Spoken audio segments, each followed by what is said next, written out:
پیاری زمین مشہور امریکی مصنفہ مسز پرل ایسبک کے ناول گڈ ارتھ کا اردو ترجمہ، مترجم ڈاکٹر اختر حسین رائے پوری۔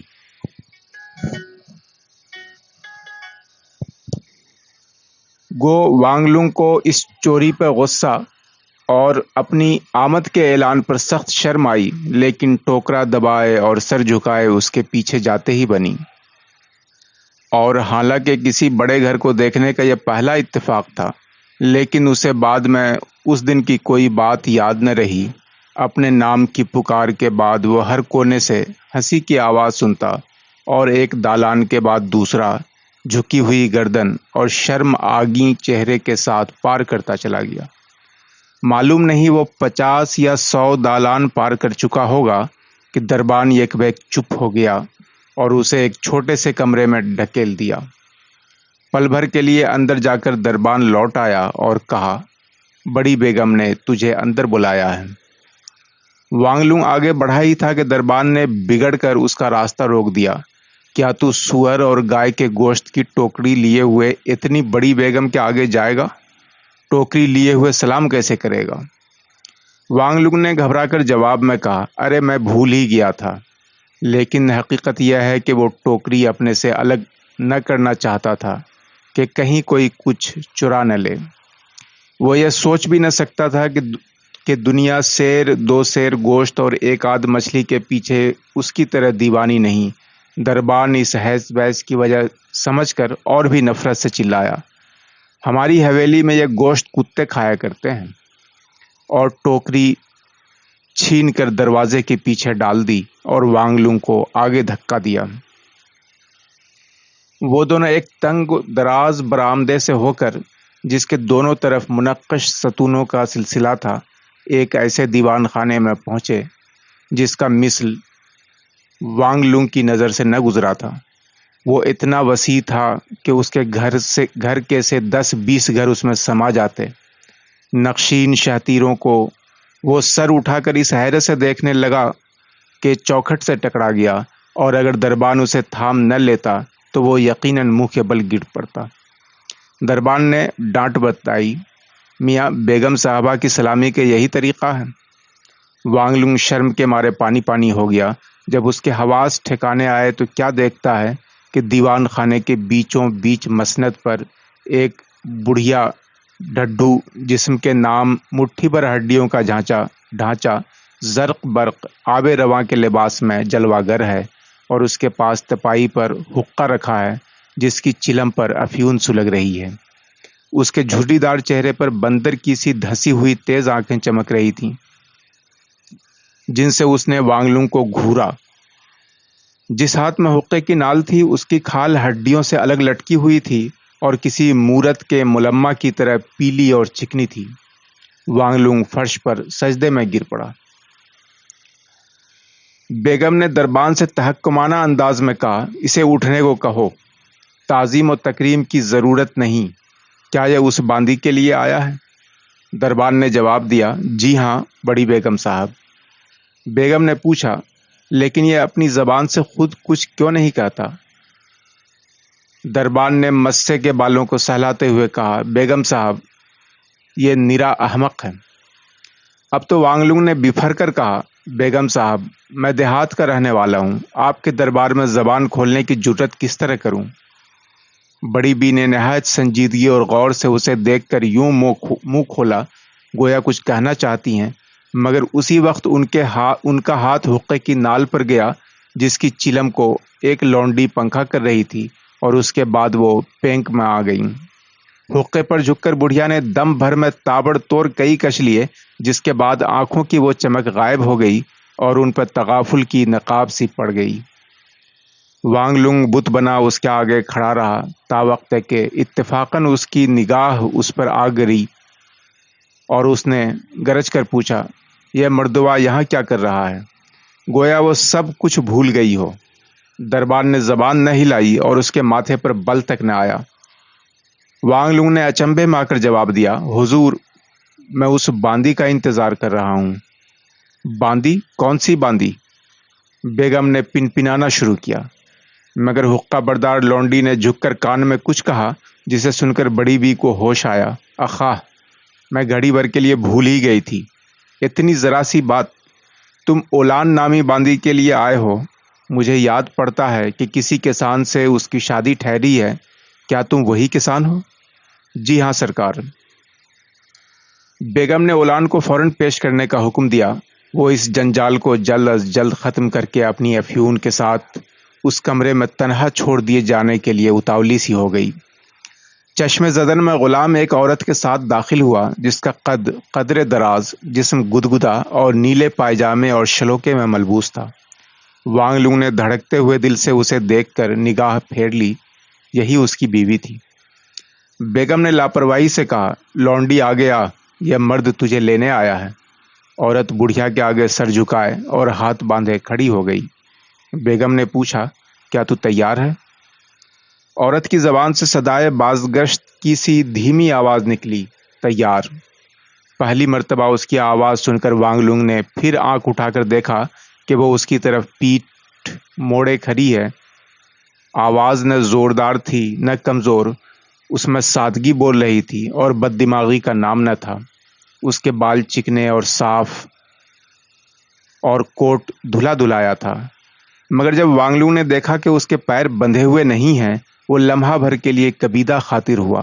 اسے اس مسئلے پر غور کرنے کی مہلت نہ ملی، کیونکہ بیگم دربان سے کہہ رہی تھی، اس کا بخچہ باہر پہنچا دو اور ان دونوں کو رخصت کرو۔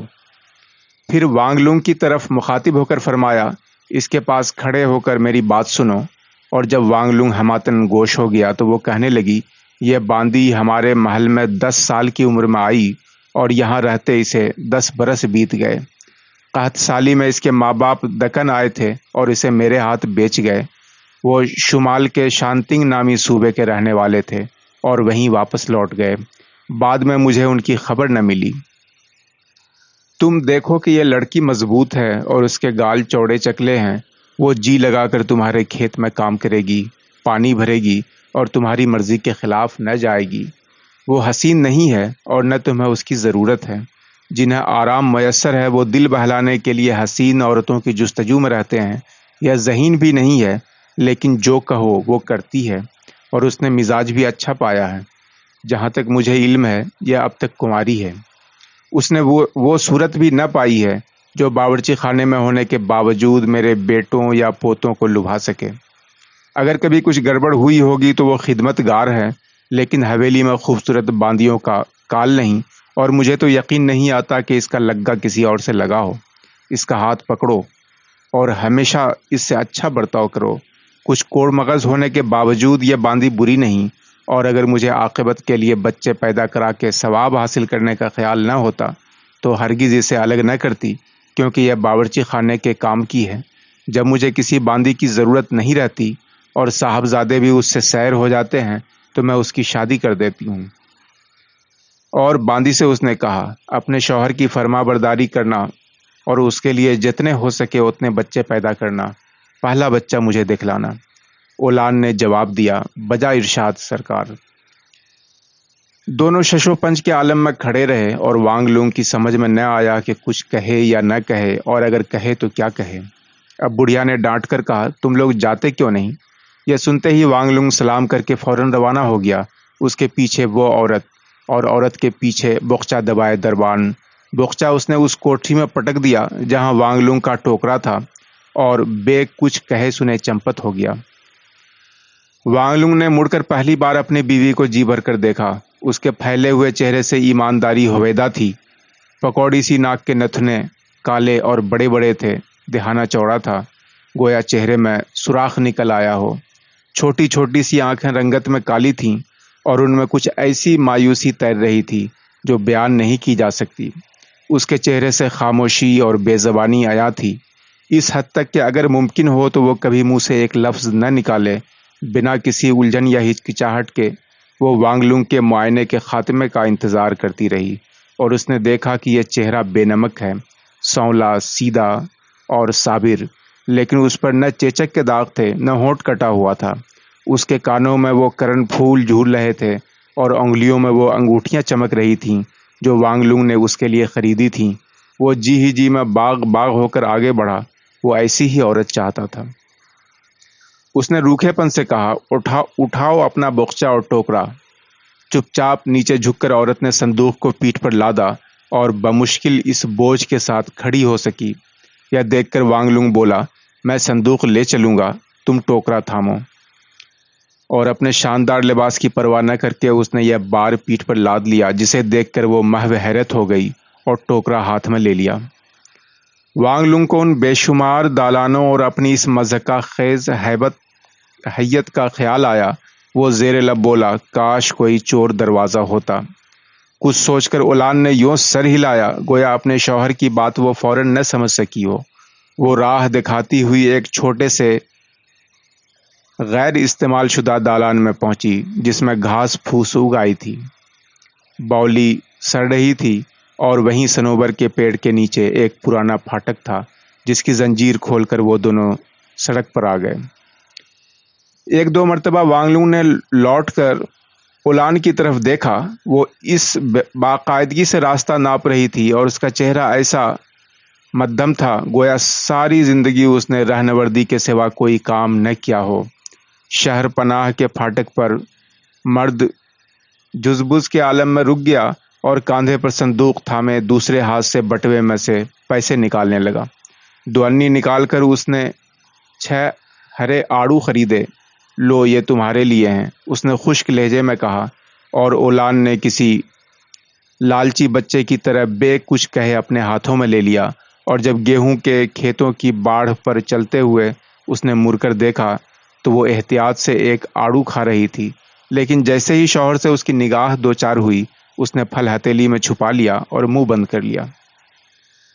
چلتے چلتے وہ پچھم کے اس میدان میں پہنچے جہاں دھرتی ماتا کا مندر تھا۔ یہ مندر چھوٹا سا تھا، اونچائی میں مرد کے کاندھے کے برابر، اینٹ کی دیواریں اور کھپڑوں کی چھت۔ وانگ لونگ کا دادا گاڑی میں شہر سے اینٹیں لاد کر لایا کرتا تھا اور یہ مندر کھڑا کیا تھا۔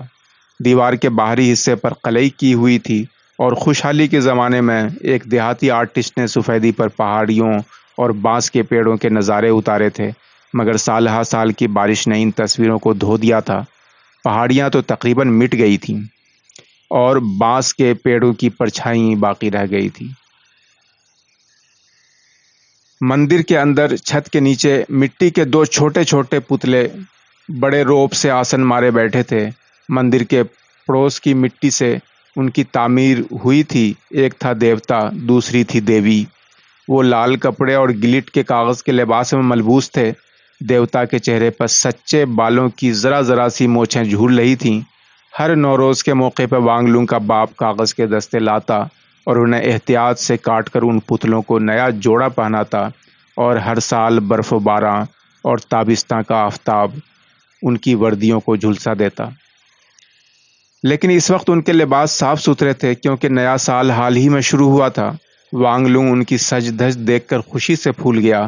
اپنی بیوی کے ہاتھ سے ٹوکری لے کر اس نے گوشت کی پوٹلی کے نیچے سے 2 اود بتیاں نکالی جو اس نے خریدی تھیں۔ وہ جی ہی جی میں ڈر رہا تھا کہ وہ ٹوٹ نہ گئی ہوں اور شگون بد نہ ہو جائے، مگر بارے وہ صحیح سلامت تھیں۔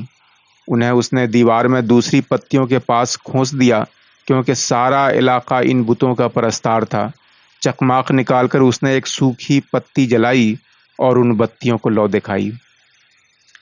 دونوں میاں بیوی اپنے کھیتوں کے خداؤں کے آگے ہاتھ باندھے کھڑے ہو گئے۔ عورت دیکھنے لگی کہ اود بتیوں کے سرے سرخ ہو کر پھر کیسے مٹیا جاتے ہیں۔ جیسے ہی کہ راکھ بوجھل ہو جاتی وہ جھک کر اپنی انگلی سے جھاڑ دیتی، پھر سہمی ہوئی آنکھوں سے وہ وانگ لونگ کی طرف دیکھتی کہ مبادا اس سے کوئی غلطی تو سرزد نہیں ہوئی۔ لیکن وانگ لونگ کو اس کی یہ ادا بھلی معلوم ہوئی۔ عورت کو یہ محسوس ہوا کہ یہ اود بتی ان دونوں کے لیے سلگ رہی ہے اور یہ گویا ان کے لگن کی گھڑی ہے۔ وہ پاس پاس خاموش کھڑے رہے اور بتی جل جل کر راکھ ہوتی گئی، اور جب سورج ڈھلنے لگا تو وانگ لونگ نے بخچہ دبایا اور دونوں گھر کی طرف چلے۔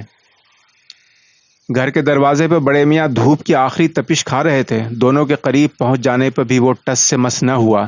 اپنی بہو کو نظر اٹھا کر دیکھنا اس کی شان کے خلاف تھا۔ وہ جھوٹ موٹ بادلوں پر نگاہ گڑائے بولنے لگا، بادل کا یہ ٹکڑا جو چاند کی بائیں کلغی پر اٹکا ہوا ہے بارش کا پیامی ہے۔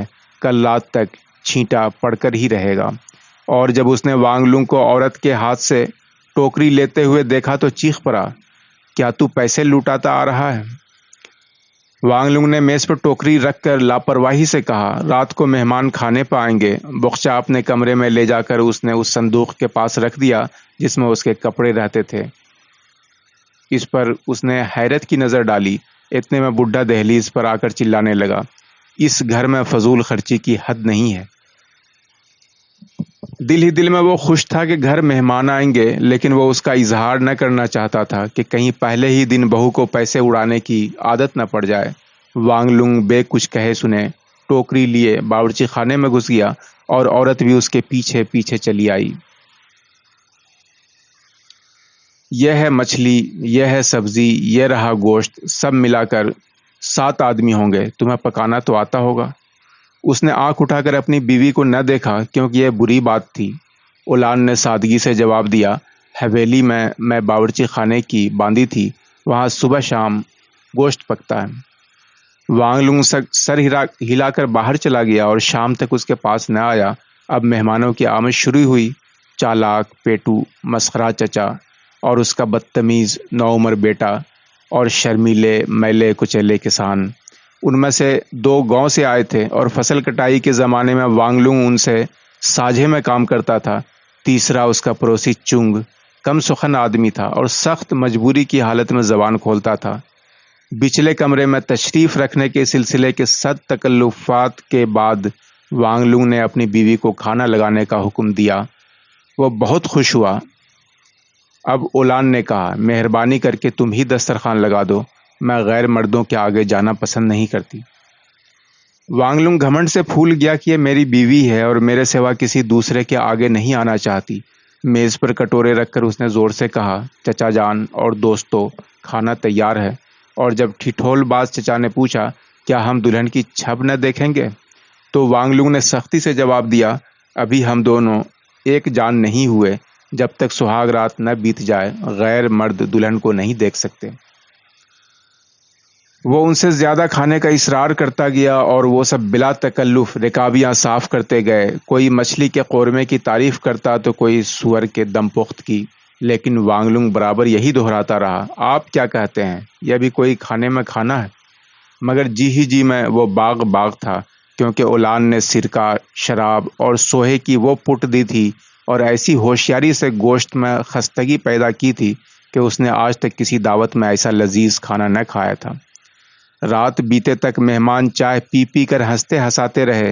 اولان دیر تک تندور کے پیچھے دبکی رہی اور تھک کر بیل کے قریب پرال کی ڈھیری پہ سو گئی۔ جب وانگ لونگ آخری مہمان کو رخصت کر کے اسے جگانے آیا تو وہ گھاس پھوس میں سر دیے پڑی تھی۔ اس کی آواز سن کر اس نے نیند میں یوں ہاتھ اٹھایا گویا کسی وار سے اپنے کو بچانا چاہتی ہے۔ بالآخر جب اس نے آنکھ کھولی اور ایک عجیب بے زبان انداز سے اسے دیکھا تو وانگ لونگ کو محسوس ہوا کہ یہ کوئی ننھی سی بچی ہے۔ ہاتھ پکڑ کر وہ اسے اس کمرے میں لایا جہاں اس نے صبح اس عورت کی خاطر اپنے جسم کی پاکی کی تھی۔ سرخ موم بتی جلا کر اس نے میز پر رکھ دی۔ اس کی مدھم جوت میں یک بیک اسے اس خیال سے شرم آئی کہ وہ اولان کے ساتھ اکیلا ہے اور اسے یہ سوچنا ہی پڑا کہ یہ میری بیوی ہے اور مجھے وہ حرکت کرنی ہی ہے۔ یہ سوچ کر وہ ڈھٹائی سے کپڑے اتارنے لگا۔ عورت بیچاری مچھردانی کے پیچھے جا کر چپ چاپ بستر تیار کرنے لگی۔ وانگ لونگ نے روکھے پن سے کہا، سونے سے پہلے بتی بجھا دیا کرو۔ لیٹ کر اس نے موٹی رضائی اوڑھ لی اور جھوٹ موٹ آنکھیں بند کر لی۔ اس کے جسم میں لرزہ سا آ گیا تھا اور ایک ایک رواں پھرک رہا تھا۔ کچھ دیر کے بعد جب کمرے میں اندھیرا ہو گیا اور اس کے آغوش میں ایک عورت ہولے ہولے تھر تھرانے لگی تو خوشی کے مارے وہ آپے سے باہر ہو گیا۔ زور سے ہنس کر وانگ لونگ نے اسے اپنے بازوؤں میں لے لیا۔ باقی آئندہ۔